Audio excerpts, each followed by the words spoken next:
Ձեռք բերեք իտալական նրբագեղ ու բարձրակարգ սալիկների նշված տեսականին, վճարելով բացառիկ 4400 դրամ 1 քառակուսի մետրի համար։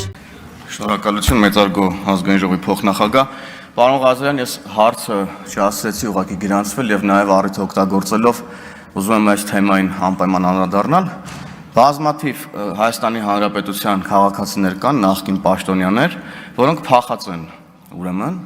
փողեր են գողացել, կերել են փողեր, կոռուպցիայով են զբաղվել, գույքեր են սեփականաշնորհել եւ հիմա փախած են Հայաստանից եւ նրանց փախնելու հիմնական տեղը հենց ԱՊՀ երկրների, ուրեմն ցանկում գտնվող երկրներից մեկն է, օրինակ Ռուսաստանում մենք գիտենք, որ Ռուսաստանի Դաշնությունում, այսպես ասած, ապաստան են գտել մի շարք կոռուպցիոներներ, նախկին պաշտոնյաներ եւ հիմա հարցս նախ վերաբերում է հետեւյալին, մենք հիմա այս փոփոխությունը, որ անում ենք, ինչով է սա մեզ օգնելու, արդյոք այս տեխնիկական ուրեմն հարցերի հետ կապված խնդիրներն են նաև որ օրինակ խանգարում են մեզ, որպեսզի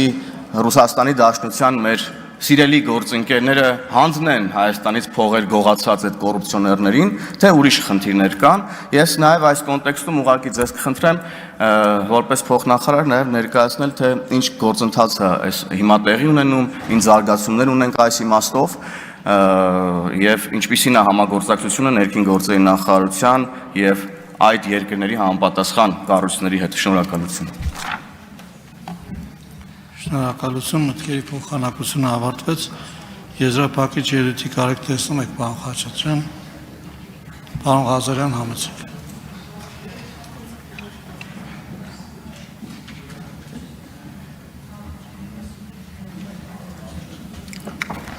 Շնորհակալություն,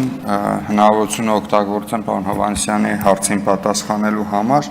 Պարոն Հովհաննիսյան, ԱՊՀ տարածքում միջպետական հետախուզումների արդյունավետությունը պատկերացնելու համար թերևս պետք է անդրադարձ կատարենք վիճակագրությանը։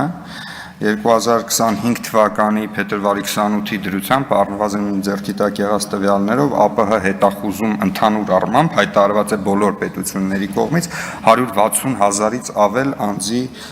նկատմամբ։ 2024 թվականի ընթացքում միջպետական հետախուզում է հայտարարվել ուրեմն մեր կողմից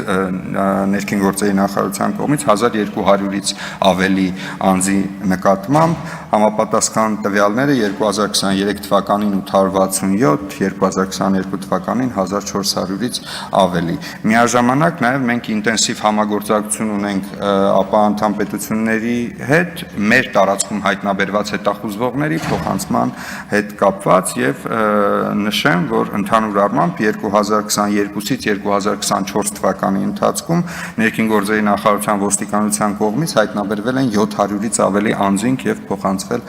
ուրեմն ԱՊՀ անդամ